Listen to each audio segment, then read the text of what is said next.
Media বন্ধুদেরকে আজকে আমরা ৯ নম্বর আশ্রমবাড়ি হালাহালি কেন্দ্রে আমাদের অনন্ত দেববর্মার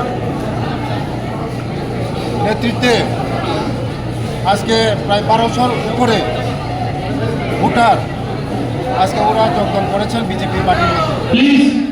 আগামী দিন এই সিট অস্মিত দেববর্মা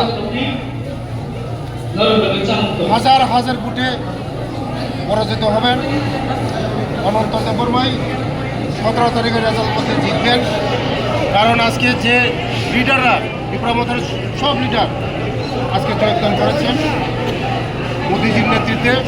আমাদের ভারতবর্ষ যেভাবে হিন্দু লেহার চলছে, উন্নয়ন চলছে, এটা দেখে আজকে সব বিপ্লবতার আমার ভাই বোনরা আজকে যোগদান করেছেন। তাদেরকে আমি স্বাগতম জানাই। আগামী দিনও সবাই বিপ্লবতা বলতে কেউ থাকবে না।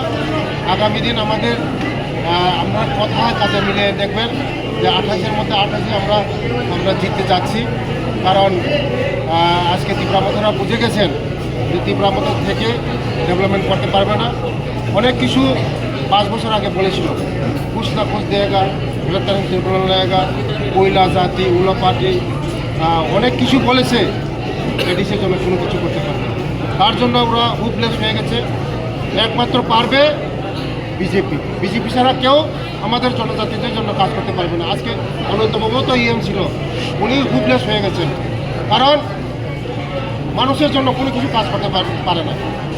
একমাত্র পারে মোদিজি, আমাদের মানিক শাহজি। আমাদের সরকার আসার পরে এডিসির মধ্যে চাকরির ব্যবস্থা হবে এবং ডাইরেক্ট ফান্ডিং হবে, ১২৫তম হবে, সব কিছু হবে। তার জন্য আজকে আমাদের মোদিজি নেতৃত্বে ওরা সরকার গঠন করবে। শুধু সময়ের অপেক্ষা। ১৭ তারিখ আমরাই সরকার গঠন করছি। ধন্যবাদ।